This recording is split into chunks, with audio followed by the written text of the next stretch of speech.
जयश्री आणि तुम्हा सर्वांचं खूप मनापासून स्वागत करते आजच्या नवीन व्लॉगमध्ये. तर आजचा व्लॉग असणार आहे नाईट स्किन केअर रुटीन माझं पर्सनली. तर याआधी काही व्लॉग्समध्ये मी शेअर केलेलं आहे, पण तरीही पुन्हा एकदा तुमच्यासोबत शेअर करायला मला आवडेल की मी 6 मंथ्स प्रेग्नंट आहे. माझी प्रेग्नन्सी जर्नी स्टार्ट आहे आणि या प्रेग्नन्सी जर्नीमध्ये मला माझ्या स्किनमध्ये खूप काही चेंजेस पाहायला मिळालेले आहेत from start to till today. तर पहिल्या ट्रायमेस्टरमध्ये म्हणजे पहिल्या 3 महिन्यांमध्ये माझी स्किन काही न करता खूप छान ग्लो करत होती आणि नॅचरली म्हणजे पहिल्यापेक्षा प्रेग्नन्सी कन्सीव होण्याआधीपासून खूप वेगळीच माझी स्किन दिसत होती पहिल्या 3 महिन्यामध्ये. पण जसं मला सेकंड ट्रायमेस्टर स्टार्ट झालेला आहे तेव्हापासून माझी स्किन अगदी डल, त्यानंतर खूप टॅनिंग झालेलं आहे. मी तर कुठं बाहेर जातही नाही घराच्या, पण तरीही खूप टॅनिंग झालेलं आहे. त्यानंतर काही ॲक्नेचे मार्क्स वगैरे म्हणजे पिंपल्स पण आले होते काही, आणि त्यानंतर त्याचे मार्क्सही राहिलेले आहेत. तुम्हाला दिसत आहेत की नाही मला माहिती नाही, कॅमेरामध्ये ते कॅच होतं आहे की नाही.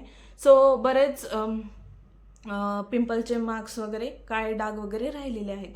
सो या सगळ्या गोष्टींवरती मी सध्या आता काम करते आहे की माझी स्किन पुन्हा पूर्ववत व्हावी. यासाठी मी काही स्किन केअर रुटीन एक फॉलो करते आहे प्रेग्नन्सीमध्येच. माझं पहिलं काही स्किन केअर इतकं फारसं मी करत नव्हते खरं तर फॉलो प्रेग्नन्सी स्टार्ट व्हायच्या आधी, पण आता मी काही थोडंसं मी फोकस केलेलं आहे माझ्या स्किन केअर रुटीनवर. तर ते तुमच्यासोबत आज शेअर करते. चला तर मग जास्त वेळ न घालवता ओके. तर सगळ्यात आधी फर्स्ट स्टेप आपण जी फॉलो करतो मेकअप रिमूव्ह केल्यानंतर किंवा मेकअप चेहऱ्यावर नसताना घरात असताना आपण जर असेल दिवसभर, तर आपण सगळ्यात पहिली स्टेप फॉलो करतो ती म्हणजे क्लिन्झर. तर माझ्याकडे मी जे क्लिन्झर वापरते तर ते आहे हे सिटाफिलचं. हे ड्राय टू नॉर्मल स्किनसाठी चालून जातं सगळ्यांनाच, सो किंवा सेन्सिटिव्ह स्किनवाल्यांसाठी सुद्धा चालून जातं. आता हे मी ऑनलाईन ऑर्डर केलं होतं, तर याची लिंक माझ्याकडे आहे, ती मी तुम्हाला शेअर करीन. आता ही 2 ते 3 महिने झाले मी हे यूज करते आहे. तर हे 250 ml आहे आणि आता ते माझं संपत आलेलं आहे, एवढंच राहिलेलं आहे. याचेही छान रिझल्ट्स मला मिळालेले आहेत. सो हे क्लिन्झर सिटाफिलचं जे की मी यूज करते. सो ही झाली फर्स्ट स्टेप. ओके. आता सेकंड स्टेप आहे ती म्हणजे फेस वॉश. तर मी त्यानंतर फेस वॉश क्लिन्झर नंतर छान असं माइल्ड फेस वॉश यूज करते. ते म्हणजे आता रिसेंटली यूज करायला लागली आहे ते म्हणजे हे डॉट अँड कीचं जेल बेस्ड फेस वॉश आहे, जे की विटॅमिन सी असलेलं आणि ब्राईटन स्किनसाठी खास आहे हे. तर हे मी यूज करते आहे बिकॉज जसं मी आधी सांगितलं की खूप टॅनिंग झालेलं आहे माझ्या स्किनवर, सगळीकडे झालेलं आहे, फेसवर, मानेवर, हातावर वगैरे, कारण बरेचसे हॉर्मोनल चेंजेस होत राहतात आपल्या प्रेग्नन्सीमध्ये. सो त्यामुळे या गोष्टी यूज करायला लागली आहे रिसेंटली मी. आधी माझं फेस वॉश वेगळं होतं, आता हे मी डॉट अँड कीचं मला सापडलेलं आहे ब्राईटन स्किनसाठी. सो हे खूप छान आहे. आता एक महिना झाला मी यूज करते आहे, तर छान आहे हे सुद्धा. याचाही रिझल्ट मला आत्तापर्यंत एका महिन्यात तरी बऱ्यापैकी छान जाणवलेले आहेत आणि अजूनही बघू पुढे कसे याचे रिझल्ट्स आहेत ते.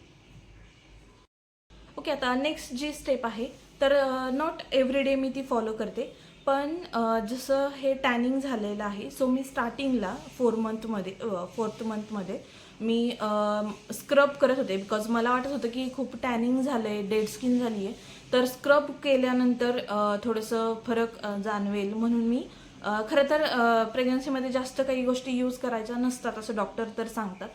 जे काही चेंजेस होतात बॉडीमध्ये आत्ता, ते नंतर डिलिव्हरीनंतर सगळं रिकवर होतं हळूहळू. बट आत्ता खूप मला स्टार्टिंगला जरा भीती वाटत होती किंवा काळजी वाटत होती की माझ्या चेहऱ्यावर वगैरे असं काही इतके सगळे पिंपल्स आलेत वगैरे काय. सो त्यासाठी मी तेव्हा काही गोष्टी यूज केल्या होत्या. तर त्यातली जी नेक्स्ट स्टेप करते मी फेस वॉश नंतर करत होते ते म्हणजे स्क्रब. तर आता हे खूप दिवसापूर्वी मी ऑर्डर केलेलं होतं हिमालयाचं, बिकॉज हे माइल्ड असतं वॉलनट स्क्रब. सो त्यामुळे ते मी यूज केलं. तर हे मी थोड्याच दिवसासाठी यूज केले आणि नॉट एव्हरी डे यूज केले मी हे. सो हे स्क्रबचं होतं जे की मी काही रोज नाही यूज केलेलं आणि ही स्टेप मी आता नाही फॉलो करत, बट एक तुम्हाला दाखवली की मी कधी कधी किंवा आधी एक महिन्यापूर्वी मी हे यूज करत होते. बट आता मी ती पूर्णपणे स्किप केलेली आहे स्क्रबिंगची स्टेप. ओके, आता नेक्स्ट स्टेप जी की रिसेंटली मी फॉलो करते. याआधी मी कोणतंही सिरम फॉलो केलं नव्हतं, म्हणजे यूज केलं नव्हतं फेस सिरम. पण आता मी फर्स्ट टाईम, आता मला खूप सारे पिंपल्सचे डाग वगैरे झालेले आहेत चेहऱ्यावर. सो त्यासाठी मी काही बरंच सर्च करता मला एक छान असं हे पिलग्रीमचं फेस सिरम सापडलेलं आहे. दिसतंय का? आता हे ना मी ट्राय करण्यासाठी ऑर्डर केलं. हे रिसेंटलीच ऑर्डर केलेलं आहे मी, काही जास्त दिवस नाही झाले याला यूज करून, त्यामुळे मला याचा अजून किती फरक पडला हे पण मला सांगता नाही येणार. पण हे अगदी 10 ml फक्त मी मागवलेलं आहे. याची पण लिंक मी डिस्क्रिप्शनमध्ये देते, अगदी जर कोणाला मागवायचं असेल तर. तर हे आहे फेस सिरम पिलग्रीमचं. ओके, तर हे आता रिसेंटली मी यूज करायला लागलेली आहे. बघूया आता याचे काय रिझल्ट्स आहेत. त्यानंतर आहे मॉइश्चरायझर. आता मॉइश्चरायझर तर हे आपण नॉर्मली पण ही स्टेप कधीच आपण इग्नोर करत नाही, कायम फॉलो करतो स्ट्रिक्टली. तर मॉइश्चरायझरसाठी आधी मी जी प्रेग्नन्सीच्या आधी जी मॉइश्चरायझर यूज करत होते ते बरंच लॅक्मेचं किंवा बरेच वेगवेगळे मॉइश्चरायझर मी ट्राय केलेले आहेत. त्यानंतर मला हे एक बेस्ट असं पॉन्ड्सचं मॉइश्चरायझर सापडलेलं आहे. जवळ घेऊन दाखवते. हे जेल बेस्ड मॉइश्चरायझर आहे आणि हे ऑइली अजिबात होत नाही. आता माझी ड्राय स्किन असल्यामुळे मला असं ऑइली वगैरे काही आवडत नाही चेहऱ्यावर, आणि पण तरीसुद्धा माझं ड्राय पण व्हायला नको स्किन असं माझी इच्छा असते. सो त्यासाठी मला हे एकदम लाईट वेट जेल बेस्ड मस्त असं मॉइश्चरायझर सापडलेलं आहे.